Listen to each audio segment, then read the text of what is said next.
¿Sabe que Dios puso una palabra en mi corazón esta mañana? Yo tenía preparado otra cosa para hablar. Iba a hablar algo que Dios me había hablado bastante en la semana anterior sobre la vaca gorda y la vaca flaca. Y yo dije, no voy a tocar este tema, aunque es muy espiritual. Van a pensar que estamos en cuestiones políticas y no quiero que confundamos la cosa. Porque lo del Señor, lo de su reino y aún lo de su economía, nada tiene que ver con este sistema, que este sistema del mundo es faraónico y es babilónico. Nada tiene que ver con Dios. Pero mientras estaba meditando esta mañana muy temprano la palabra del Señor, vino algo a mi corazón que me dio el testimonio del Espíritu poder compartir con ustedes. Quiero que vengan a 2 Timoteo, capítulo 4. Quiero que leamos unos versículos solamente, porque lo que quiero en esta mañana es abrir el corazón del apóstol Pablo, el corazón de un hombre de Dios en la postrimería de su vida, casi diríamos al final de su carrera. Una tremenda carga por la obra de Dios, una tremenda carga por su hijo espiritual Timoteo, al cual le estaba dejando las instrucciones finales. Me hace acordar mucho este pasaje paralelo con el de Hechos capítulo 1, que cuando Jesús está por ir al cielo, antes que la nube lo lleva, se reúne con los discípulos y le da la última indicación. Y la última indicación era que no se muevan, que sean llenos del Espíritu, para que ellos puedan ser testigos, Jerusalén, Judea y Samaria, hasta lo último de la tierra. Y aquí Pablo, desde la cárcel, en unos días muy duros, ya ahora en Roma, en la cárcel de Roma, después de una fiereza de Nerón que había hecho desastre con los cristianos, estaba esperando el turno él en la cárcel. Tuve el privilegio de conocer en Roma la cárcel donde estuvo el apóstol Pablo. Le aseguro que uno no se puede dejar de estremecer cuando entra ahí adentro, donde la altura máxima era así del techo, abajo un agujero en la piedra, donde ahí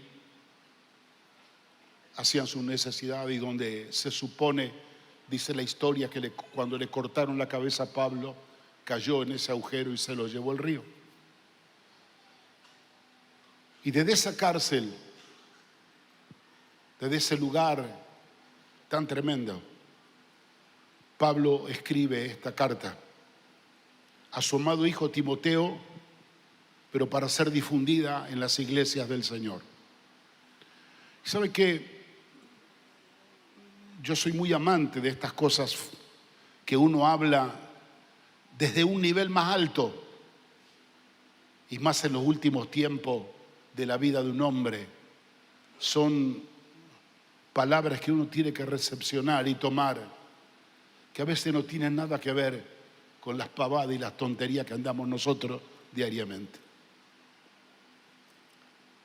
Cuando le escribe esta carta, los últimos versículos, en el capítulo 4 de 2 Timoteo capítulo 4, le dice Pablo a Timoteo: te encarezco, te recomiendo delante de Dios, en la cual él estaba, y del Señor Jesucristo, que juzgará a los vivos y a los muertos en su manifestación de su reino. ¿Qué me querés encargar, Pablo?, decía Timoteo. Dice el verso 2, que prediques la palabra. Me encantaría que estos sean pequeños títulos, que usted los subraye, porque son las recomendaciones que bajo inspiración del Espíritu Santo el apóstol Pablo está hablando. Que prediques la palabra. No hay cosa más importante que nosotros podemos hacer y jamás deberíamos olvidarnos de hacer para entender el propósito por lo cual todavía el Señor nos tiene en este suelo de tierra, y es que prediquemos la palabra. Porque dice la palabra, escribiendo el mismo apóstol Pablo bajo inspiración del Espíritu, porque al Señor le ha placido salvar a los hombres por la locura de la predicación. Es la predicación el elemento, es el anzuelo, es la red que va a cazar a las almas que están prisioneras del reino de las tinieblas, de Satanás y el diablo, para introducirla al reino de Dios. Nada puede reemplazar la predicación de la palabra. Pareciera que nosotros queremos ayornarnos a un mundo moderno y le vamos metiendo un montón de cosas al mensaje de la palabra, que lo diluimos tanto, que nos olvidamos que el mensaje genuino del Evangelio que trae salvación no se puede sacar de lado de la cruz, no se puede sacar de lado la sangre, no se puede sacar de lado la obra redentora de Cristo, porque sin ello no hay salvación. Hay gente que dice que está predicando y no sé qué predica, pero si no tiene este contenido que es la esencia del Evangelio, Jesucristo y este crucificado, la predicación no tiene sustento ni fuerza para salvación, como dice la palabra. La segunda exhortación que le da, me encantó el apóstol Pablo a Timoteo, su hijo espiritual, quien quedaría a cargo del trabajo en las iglesias que habían abierto. Dice el verso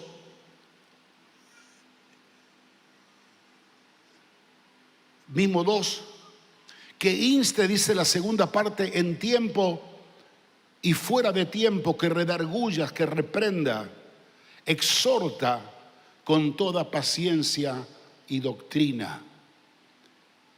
Me encanta este texto porque aquí habla Pablo de una urgencia, de una insistencia, de una exhortación permanente a los discípulos de Cristo que ya habían sido salvos, que no deje de exhortar, que no deje de redarguir, que no deje de reprender, pero bajo un fundamento sólido. ¿Cuál era este fundamento sólido? Primero, la paciencia, y segundo, la doctrina. Le estaba diciendo Pablo a Timoteo: exhorta, insta, habla, presiona, redarguye, pero hazlo con paciencia. ¿Por qué con paciencia? Porque tenemos que entender que Dios tiene procesos sobre las personas. Algunos en un abrir y cerrar de ojos reconocen, se dan cuenta, reaccionan. Otros pasa mucho tiempo, años, hasta que la persona se ubique y entienda el propósito de Dios en su vida. Hazlo con paciencia. Son almas preciosas del Señor. Dios está trabajando con ellos. Él, así como te amó a ti, que eres una vida maravillosa, amó también hasta el más vil pecador, al más miserable, al más ruin, también lo amó. Cuando exhortes, cuando redarguya, cuando reprenda, hazlo con paciencia, dale tiempo. Pero si lo vas a hacer, hazlo con la doctrina, está diciendo con la palabra. Que no falte en nuestra insistencia y en nuestra exhortación, así como no debería faltar en nosotros la madurez y la tranquilidad de hacerlo con paciencia, esperando los tiempos de Dios, que no nos falte a nosotros la doctrina, o sea, la palabra. Yo no puedo exhortar sin la palabra, no puedo redarguir sin la palabra, porque la palabra de Dios muchas veces es contraria a todos los sistemas de exhortación, de disciplina o de enseñanza que tenemos nosotros para hablar. Hoy caemos en las manos de un buen profesional, psicólogo o psiquiatra, a lo cual le amamos y lo bendecimos. Pero si no tiene fundamento de la palabra, muchos de los consejos que darán serán humanistas, sin un sentido de fe, sin un sentido de Dios, sin un sentido de la palabra. Y si yo quiero el bien de un discípulo, de una persona, para que esté preparado para el encuentro con su Señor, cuando lo discipline, cuando lo exhorte, cuando le hable, lo tengo que hacer con la palabra, pero también, con la paciencia, pero también con la palabra. Una vez lo dije varias veces aquí, que causa gracia, pero nos pasó a nosotros. Vio que nosotros echamos mano rápido y ponemos personal, te lo pongo de ujierete, de consejero, y de repente una persona que está acá hoy, mañana lo vemos ocupando un carguito con un cartelito. Y este era un correntino grandote que lo habían puesto para consejería o atender a la gente. Y vino una persona muy triste a hablar con él, diciéndole que tenía muchos problemas con la esposa, que la esposa era media rebelde, insujeta. Y este correntino ni con palabra, ni con Biblia, ni con paciencia. Le dijo, ¿sabe cómo se arregla con tu esposa? Dale un par de bifes y va a ver cómo se va a encaminar. Tenemos de todo en la viña del Señor. Qué interesante, hermano, es entender que la palabra tiene poder para exhortar, para redarguir, para traerlo a juicio. Y cuando el corazón del exhortador, del discipulador, tiene un corazón de paciencia, vamos a ver las personas más duras, más rebeldes, más difíciles, encaminarse en los caminos del propósito de Dios. ¿Por qué Pablo exhorta con esto? Porque dice, va a venir un tiempo. Yo el domingo pasado en la noche hablé sobre los tiempos difíciles de Efesios. Va a venir un tiempo donde el espíritu de este sistema apartará, verso 4, de la verdad el oído y se volverán a la fábula. A través de una influencia espiritual, tapará los oídos de la verdad de la gente para que no les sea conocido la verdad del Evangelio. Por eso dice la Escritura que en estos tiempos finales también el príncipe de este tiempo, Satanás el diablo, ha enceguecido los ojos del entendimiento para que no les sea alumbrada la luz del Evangelio a la gente. Hay un trabajo espiritual que apartará los oídos de la verdad para que la gente no escuche la palabra, no escuche la revelación, no escuche la verdad que le traerá salvación. No. Y sí abrirán los oídos a la fábula. Y uno piensa y dice, bueno, afuera se escucha mucha fábula. Si quiere escuchar la verdad, tiene que venir a la palabra de Dios. Pero me duele decirlo, que a veces en nuestros púlpitos hay más fábula que palabra de verdad. En nuestros púlpitos estamos corriendo detrás de esta fábula. Y si no nos cuentan algún cuentito, no nos hacen reír o no hacen alguna payasada, parece que no es importante la reunión y el hombre que predicó no estuvo bien. Porque ese es un trabajo espiritual, que el oído será cerrado a la verdad en estos últimos tiempos y tendrán predisposición para oír todas esas cosas. El enemigo no puede entrar de frente, pero se va a entrar de costado, se va a sentar en la banca de nuestra iglesia, va a crecer entre nosotros y va a terminar torciendo la verdad en fábulas que no van a producir ningún tipo de fruto en nuestra vida. Pero termina diciéndole en el verso 5 a Timoteo, su hijo amado, pero tú, sé sobrio en todo.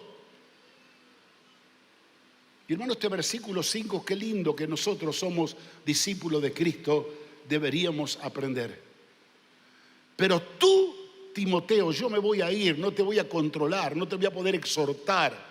Sé sobrio en todo. ¿Qué significa ser sobrio en todo?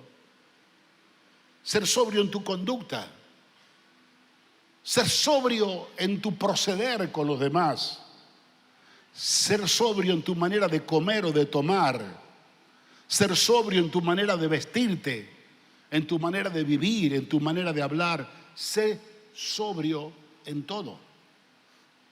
Cuando estamos en un tiempo de que nos gusta la efervescencia, la omnipulencia en todo, que nos gusta llamar la atención en todo, que es lo contrario a la soberbia, se me escapó la palabra, a la sobriedad, perdón, gracias, en la sobriedad. Somos atraídos y seducidos, tal vez por un problema irresuelto dentro nuestro, que nos cuesta mantenernos en la sobriedad, en la humildad, en la paciencia. Nos cuesta. Siempre queremos de alguna manera llamar la atención, y a veces son problemas emocionales, psicológicos, espirituales que no hemos arreglado.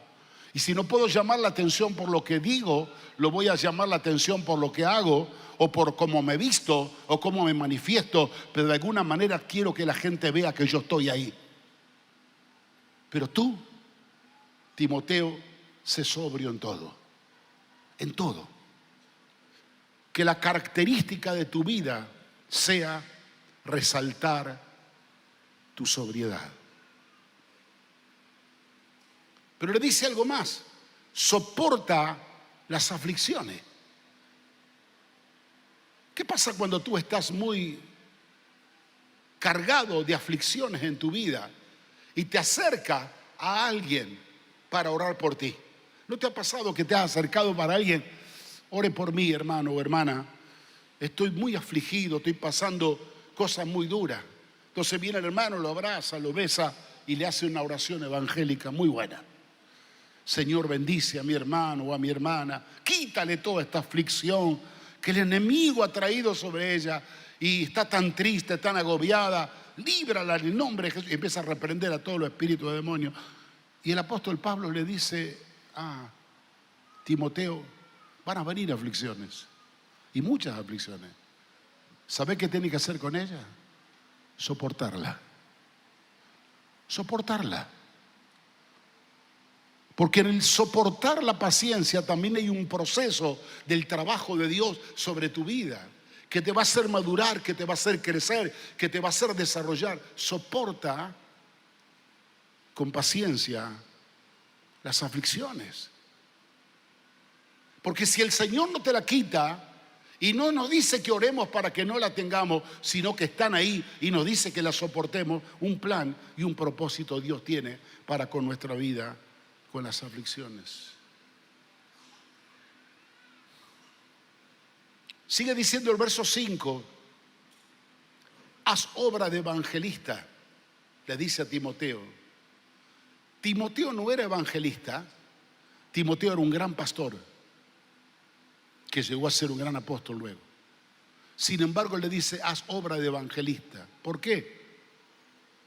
Porque esto tiene consonancia con lo que dijo al principio en la exhortación del apóstol Pablo, que prediques. Cuando nos habla predicar en tiempo y fuera de tiempo, que en todo tiempo anunciemos la verdad del evangelio, acá le dice: Timoteo, no te olvides de hacer obra de evangelista. Aunque sos pastor, aunque vas a ser un apóstol, aunque sos un maestro, haz obra de evangelista. Porque lo más importante es que la gente conozca el mensaje de salvación. Y cuando yo leía este párrafo, haz obra de evangelista, yo le agregué entre paréntesis: en lo que hagas, haz obra de evangelista.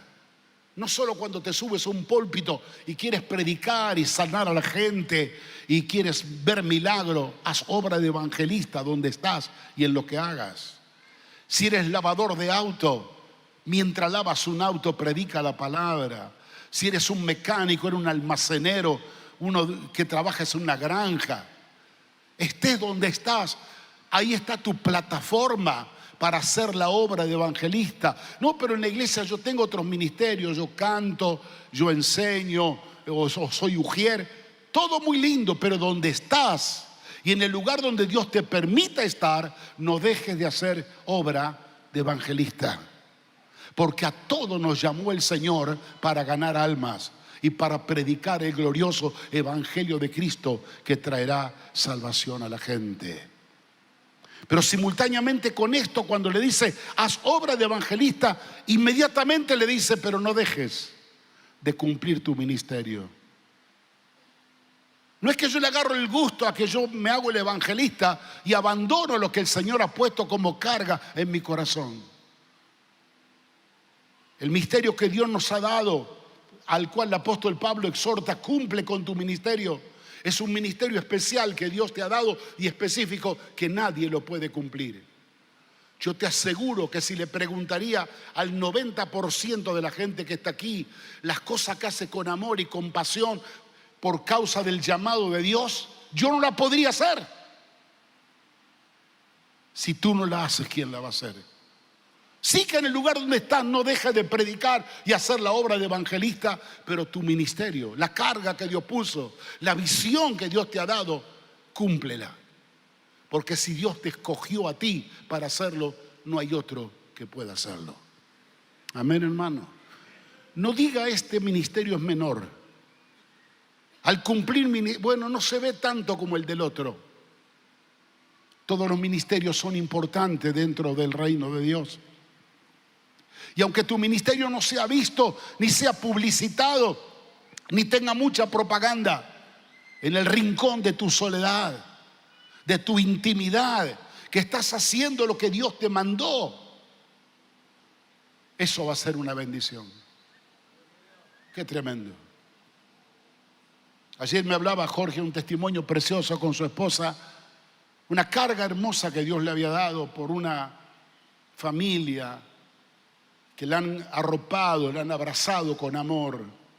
Y él hablaba de que el dinero que gana en su trabajo, él es un gran productor de seguro, y dinero donde va ganándolo, piensa más en esa familia, tanto él como su esposa, de cómo le van a comprar alimentos, cómo le van a ayudar a hacer la casita, cómo le van a arreglar el techo, apasionado que más que su propia familia.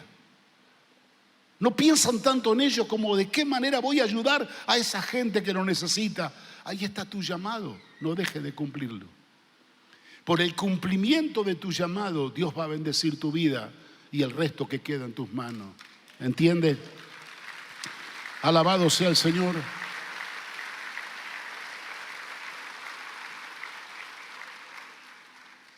Fíjese lo que dicen los textos finales de este pasaje. Y esto me impactó a mí tremendamente.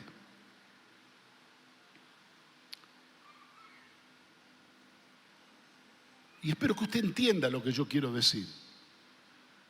Que el Evangelio no es una chatura donde todos estamos en el mismo lugar y en el mismo nivel. No. Esto es como en la vida natural. Pablo decía, cuando era niño, pensaba como niño y hablaba como niño, pero ahora que soy grande dejé de hacer lo que era de niño. Hay etapas muy marcadas en nuestra vida. Cuando estamos en la niñez, lo único que nos preocupa son la atención, los regalitos que nos van a hacer, cómo jugamos. Y el mundo no es eso solo. Cuando entramos en la adolescencia, que nosotros en mi época le llamábamos el tiempo de la pavada, no sé por qué. Hoy hay adolescentes mucho más vivos, más inteligentes que nosotros, pero es que sus preocupaciones están en otro ámbito. Y ya no le preocupan las cosas que eran de niño, y menos aún las cosas de los grandes. Pero pasa esa época y viene la etapa de la responsabilidad, de la adultez. Cuando nos casamos, cuando tenemos hijos, que el trabajo, que la responsabilidad. Y ya no tenemos los criterios de niño, ni menos aún de adolescente. Ahora pensamos como gente madura. Y ahí nos afanamos, trabajamos, vemos cómo podemos hacer esto, lo otro y demás. Pero yo te aseguro una cosa. Viene una etapa que cuando vas a pasar los 60. ¿Cuántos tienen más de 60 aquí? Levánteme la mano. Yo no miro. Hay una hermana con gozo a veces. Sí, es preciosa esa edad. ¿Sabes que vas a comenzar a cambiar? Ya no vas a pensar ni como una gente madura, o como un joven, o como un adolescente. Tus pensamientos van a cambiar. Porque te va a pasar lo que le pasó al apóstol Pablo. Se va a producir algo y ojalá que usted me entienda lo que voy a decir. Si tú estás en comunión con Dios y tú vives por la palabra y tu gran preocupación y el centro de tu vida es Cristo, el Señor te va a ir revelando los tiempos. Una persona mayor de los 60, lo primero que comienza a aprender y a recibir de parte de Dios los tiempos en que está viviendo. Que ya no puede volverse un niño, ya pasó. Ni tampoco se puede hacer el pebete a jugar con los jóvenes queriendo ser más joven.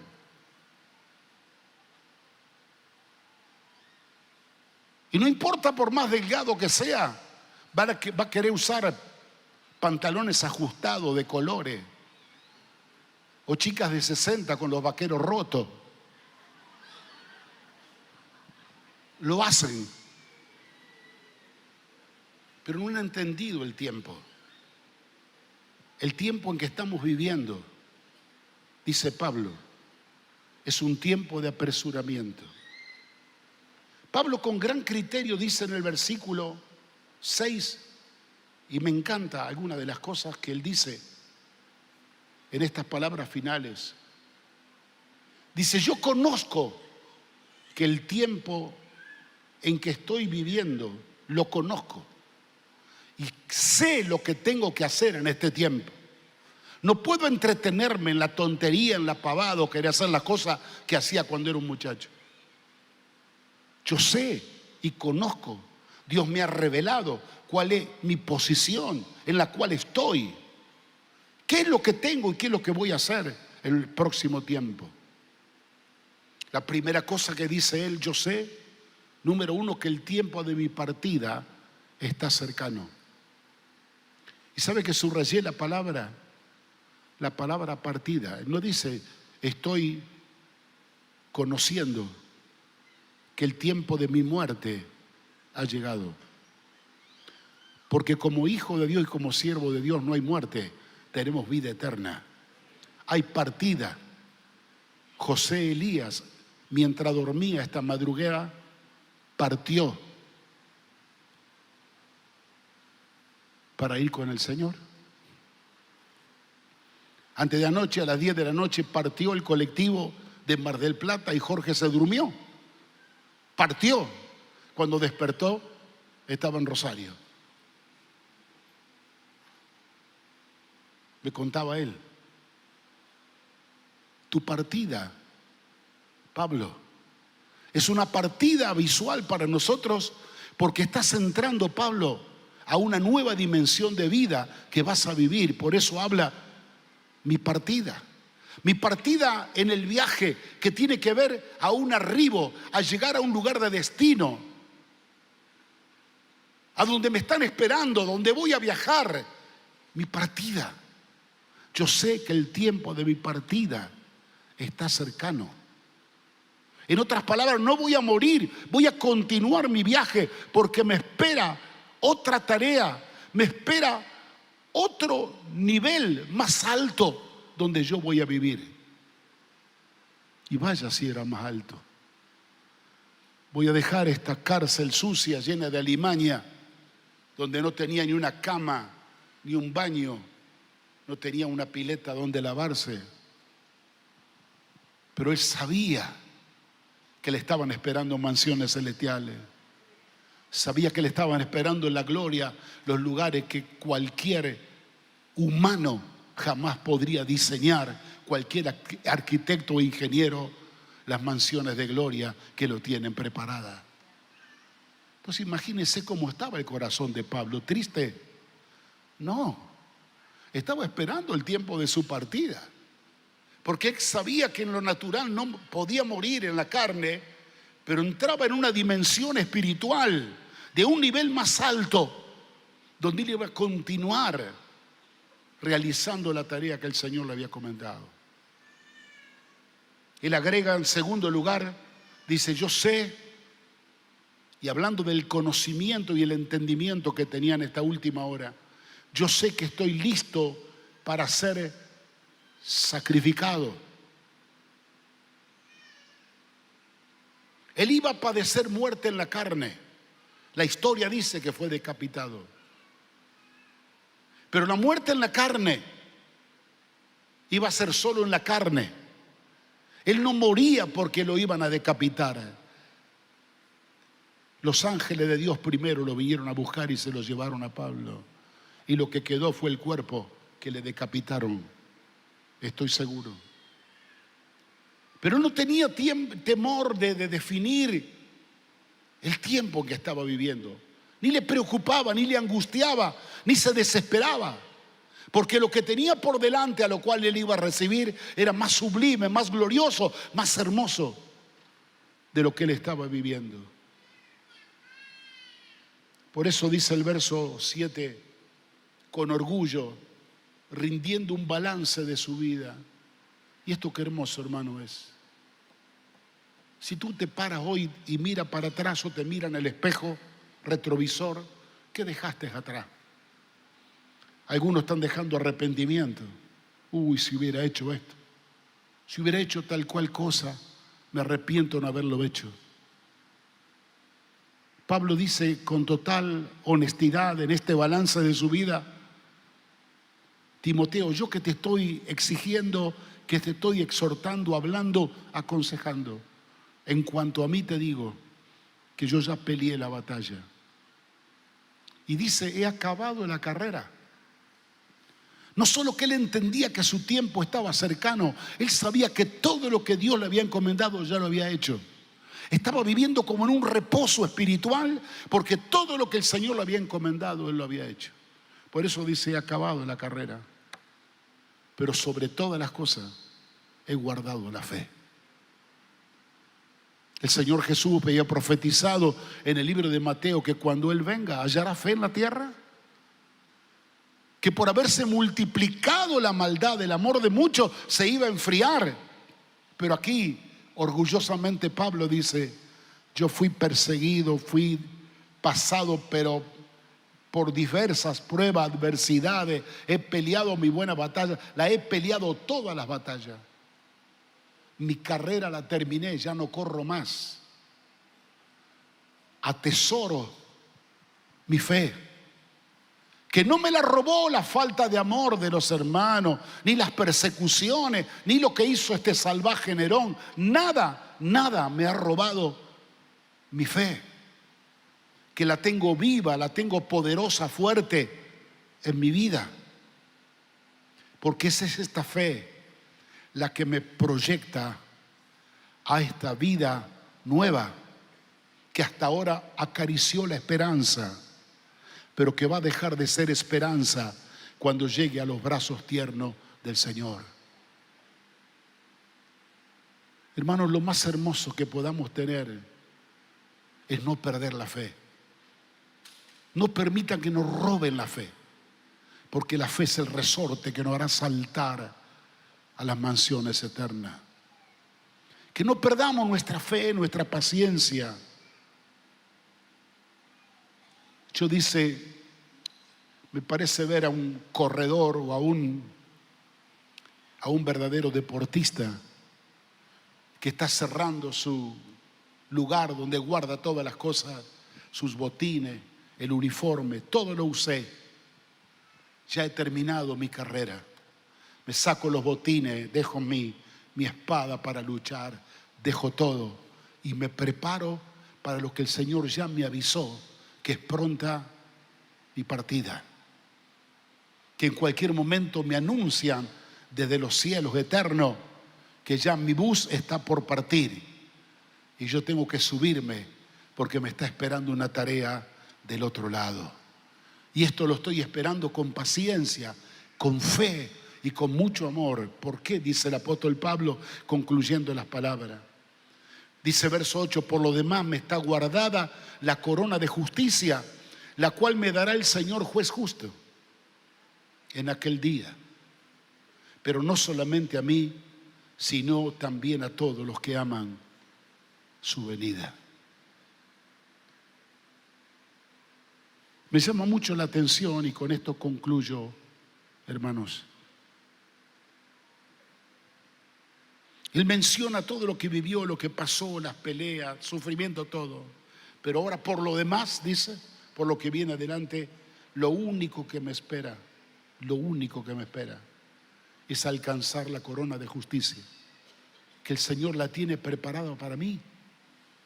Porque Él ya me lo reveló, ya me mostró, ya me lo habló en su carta, que hay una corona de justicia junto con esta eternidad, que tiene mi nombre, que me la va a dar a mí el Señor. Pero no solamente a mí, se la van a dar a cuantos aman su venida. ¿Cuántos están deseando ese encuentro con el Señor? ¿Cuánto han rendido su corazón a Cristo?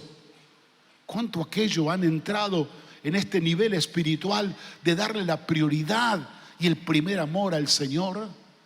Para ustedes también le está esperando una corona con su nombre. Y no permita que nadie se la robe. Van a pasar muchas cosas. Pasaremos por muchas adversidades, muchas dificultades. Pero le quiero decir a algunos tibios, algunos fríos, algunos indiferentes. Si Dios te puso el sello y te marcó, como cuando marcan los animales en el campo, y dijo el Señor, este es mío, vas a patalear como caballo salvaje. Y tal vez hoy o mañana no te vamos a ver rendido a los pies de Cristo, pero algunos van a llegar hasta el último día antes de partir, que van a caer quebrados a los pies del Señor. Y ahí se van a dar cuenta todo el tiempo que perdieron, porque ellos habían sido llamados por Dios, pero no entendieron el privilegio de poder amarle y servirle. Así que, mi amado hermano, este es el día para reflexionar, para tomar decisiones. Cristo hizo tanto por nosotros, para que seamos parte de Él, de su patrimonio. Quiera que tú y yo podamos hacer algo por Él, por lo menos rendirnos, por lo menos entregarnos, por lo menos confesarle a Él que es nuestro Salvador y Señor, y no hacer que la muerte de Cristo en la cruz o su sangre derramada sea un elemento en vano. Señor, tú lo hiciste, pero lo hiciste por mí y te agradezco. Una de esas gotas que derramaste en la cruz vino a limpiar mi corazón, lo cual te agradezco. Aleluya.